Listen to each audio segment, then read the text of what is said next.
The point of this video is to wake people up. I'm pointing this out so people who are going through this situation and maybe not understanding what's going on, or people who know somebody who is suffering due to this kind of situation or who is living this kind of situation, or maybe people who are not yet engaged into a committed relationship and who might be seeing somebody who is trying to, bring them into this kind of situation so that they can avoid suffering.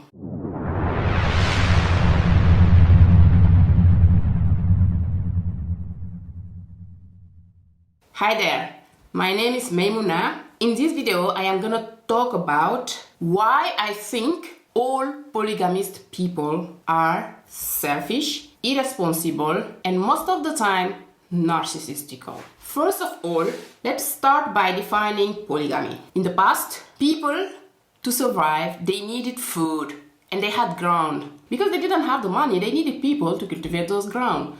That's why they came up with this idea of having multiple partners in order to have multiple children, like a lot of children. And those children were supposed to help, cultivate the land, produce more food and, help the family. This was the main purpose of polygamy. But nowadays, this trend, I call it a trend, it has become very toxic. And I see that some people, they are victim of it, and other people, they go voluntarily into it. And I just want to point out why the people creating this situation, it can be a man or a woman, are irresponsible, narcissistic people. Why does it still exist? Polygamy is still happening because of religions, mainly religions and some traditions also. There are some pros to it. Even though I think all the pros I could find about it, there are pros for the person who bring this situation in the family in the first place. Meaning the person, usually it's the man, it can be a woman, but usually it is the man, the husband, who go out there, find another wife or another partner and bring them into the family. And all the pros I see, they are pros that feed his ego, pros that feed his insecurities, because he's the only one benefiting from all this situation. The wife, the first wife, is suffering. Most of the time they are suffering, they're fucked. The second wife, I don't know, maybe they're suffering, maybe they're not, maybe they're naive.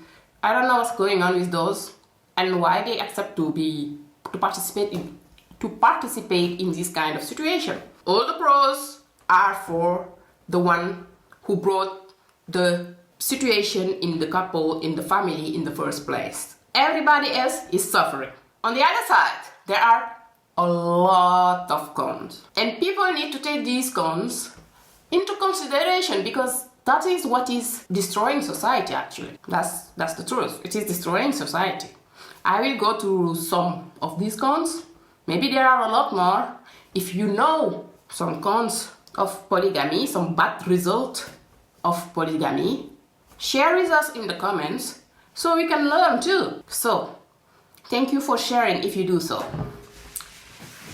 So basically, all the cons I'm gonna talk about are characteristic for a narcissistic person with a narcissistic personality. If you want to learn more about narcissistic people, I have several videos about that in my channel, so you can check them out afterward. Most of the people who create this kind of situation, they will use the religion they are in, whatever the religion they are in, as a justification. Yes, I'm doing it because the religion said so and so and so and so. They know nothing about their religion most of the time. I'm not talking about everybody, but most of them. They're just using it because it's written somewhere or it's said or whatever, and they are using it to manipulate to get what they want. All they are doing in the process is creating jealousy. The first wife will be extremely jealous, of course. Even if she doesn't show it, she is jealous. The second wife, of course, she's gonna be jealous. You're going, when you leave her, you're going to see another woman. What do you expect? So they are creating this situation of jealousy, which is completely toxic. Plus, do you know how expensive it is to be a polygamist? It's extremely expensive. You need to feed 2 families, 2 wives, and the children that comes with it. You need 2 houses for each family, for each wife. You need to feed them, you need to clothe them if you are responsible, entre guillemets. So, who can do that? Of course they can't, even if they try. Some people, few people can do it, but most people they can't, which means that at some point, the wives, they have to take care of themselves. While maybe he is going to look for another third wife because, you know, maybe he's not feeling it anymore. The worst part of this is by the husband, by going out and finding other women to bring into the couple, into the family, is killing the confidence of the first wife or the first wives. Because sometimes there are 4 or 5 wives in the house. You are killing their confidence. Because when you are with somebody, there is a reason. And when that somebody go out and find somebody else, bring it into the house, whatever his reason is, your confidence will be like going down very fast. You will doubt yourself, you will question yourself, and so forth. So these people are, I think, is on purpose killing your confidence, so maybe they can dominate you, or I don't know. And all of this behavior, of course, are gonna increase tension into the couple, which is normal. Maybe you have a wife who is quiet, submissive, says nothing, even though she's extremely unhappy. You're lucky to have somebody like that, and she's miserable. Her choice. Maybe she just cannot take it and she will blow up. So you will be fighting a lot, which is normal because you asked for it. And all of this fighting is traumatizing for the children. Not only the fighting, the fact that the children are like witnessing their father having several wives, going here, going there, sometimes buying something for the first wife, forgetting the second, or doing something great for the second, forgetting the first. The children are seeing all of those. They are learning, they are being angry, they are hating their dad, and they're being traumatized. Their father is unconsciously traumatizing them. Instead of teaching them something good, he's traumatizing them.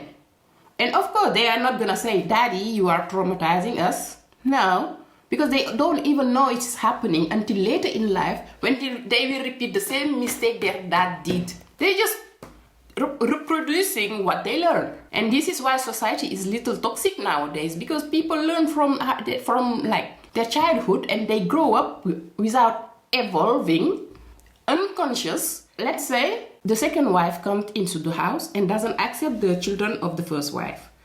Or the opposite. The first wife doesn't accept the children of the second wife. That's toxic.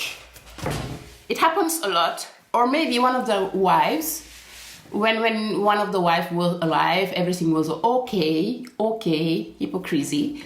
And she happened to die and leave children behind. And those children are suffering because they are being mishandled by the other wives. They don't have a choice. It's their daddy's house. They have to stay, they have to suffer. But daddy is the one creating this suffering situation. All of these things I just mentioned, there are a lot more out there that should be addressed. All of these make that you cannot have a happy marriage. Even with 100 wives, you can never be happy. You will never have a happy marriage. And I think that's why some men, they go out and they keep getting married and bringing wives in the house and like nothing changed. Of course, if you keep doing the same thing, the exact same way you have been doing all these years, how do you expect anything to change? If you want change, you have to change. Change your ways and change will happen. If you want to be happy, look what makes you unhappy in the first place and get rid of that. So, most of people living in polygamy are in unhappy marriage. They say it, they don't say it, they admit it, they don't. They are in an unhappy marriage. There are also more dangers into this.